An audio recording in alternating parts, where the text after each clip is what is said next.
பொரியல் செய்ய போகிறோம். ஈஸியாக செய்ய போகிறோம். அதுவும் இல்லாமல் 2 இன்க்ரீடியன்ட் தான் வச்சு செய்ய போகிறோம்.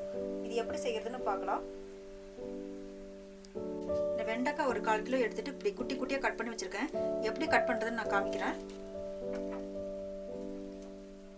பாருங்கள். இந்த பக்கமும் இந்த பக்கம் கட் பண்ணிவிட்டு ஒரு ஸ்ப்ளிட் பண்ணிவிட்டு இப்படி ரொம்ப பொடிசாக இப்படி கட் பண்ணணும்.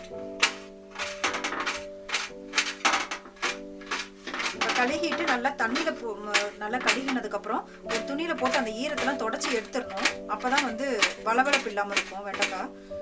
இது மாதிரி நம்ம கட் பண்ணி வச்சுக்கலாம். பாருங்கள், நான் எவ்வளோ பொடிசாக கட் பண்ணியிருக்கேன் பாருங்கள், மெலிசாக இருக்குது. வானொலி அடுப்பில் வச்சுருக்கேன். ஒரு 2 டேபிள் ஸ்பூன் எண்ணெய் விட்டுக்கலாம்.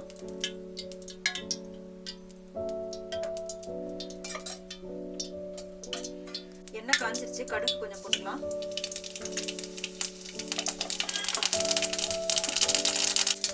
பச்சை மிளகாய் வந்து 2 போட்டுங்க. நான் குட்டியாக இருக்கனால 3 போடுறேன்.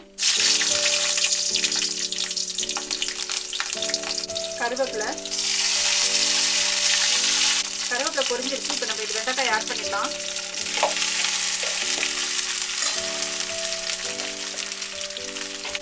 இது நல்லா எண்ணெயிலே வதங்கணுங்க, அவ்வளோதான்.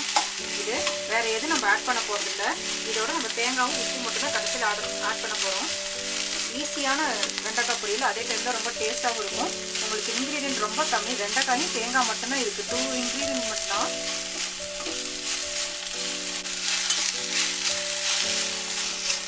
நம்ம கிண்டிக்கிட்டே இருக்கணும் அடுப்பில் வச்சுட்டு, அடியில் பிடிக்காம. அவ்வளோதான். இந்த எண்ணெயில் வந்து அந்த வளவளப்பு போயிட்டா அவ்வளோதான், முடிஞ்சிச்சு. வெண்டைக்காய் வெந்ததாக இருக்கும். அதுக்கப்புறம் நம்ம தேங்காய் ஆட் பண்ணிக்கலாம்.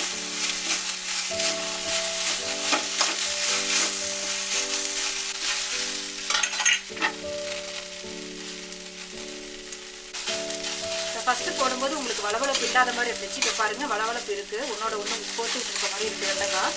இது அப்படியே நம்ம கிண்டிக்கிட்டே இருக்கும்போது அந்த வளவளப்பெல்லாம் போயிடும்.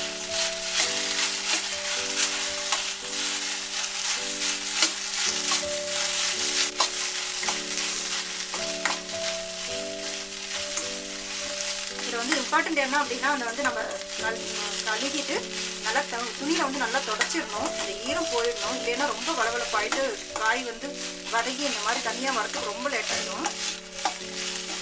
ஈரம் இல்லாமல் பார்த்துக்குங்க, அவ்வளோதான். பாருங்கள், இந்த வளவளப்பு கொஞ்சம் கொஞ்சமாக குறைய ஆரம்பிச்சிருச்சு. கொஞ்ச நேரம் கிண்டுன மாதிரி ரெடி ஆகிடும். பாருங்கள், ரெடி ஆகிடுச்சு. எல்லாம் அந்த வளவளப்புலாம் போயிட்டு வெண்டைக்காய் வந்து நல்லா குட்டி குட்டியாக ஆகிடுச்சு. நல்லா சுருங்கி போயிடுச்சு. இப்போ இந்த டைமில் வந்து நீங்கள் குழந்தைங்களுக்குலாம் கொடுக்குறோம் அப்படின்னு சொன்னால் இந்த பச்சை மிளகாய் வந்து எடுத்து வெளியில் போட்டுடலாம். நீங்கள் இது பாருங்கள், இது மாதிரி நீங்கள் எப்படியே இருந்துச்சு அப்படின்னா அவங்க வாயில் தெரியாமல் சாப்பிட்ருவாங்க. எல்லாமே க்ரீனிஷாக இருக்கிறதுனால. அவ்வளோதாங்க, ஸ்டவ் நிறுத்திடலாம்.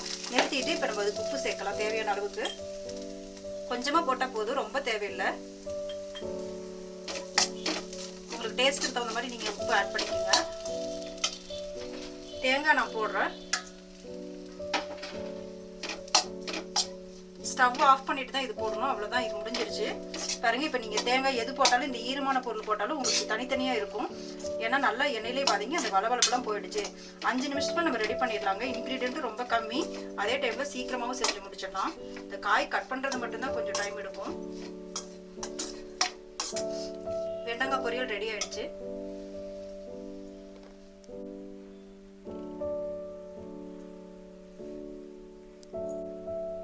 ரெண்டே இன்க்ரீடியன்ட் வச்சு ஈஸியான வெண்டைக்காய் பொரியல் ரெடி ஆயிடுச்சு. இது பேட்சில் கூட ட்ரை பண்ணலாங்க, ரொம்ப ஈஸி. அதுக்கு இன்க்ரீடியன்ட்லாம் ரொம்ப திறவணும்னு அவசியம் இல்லை.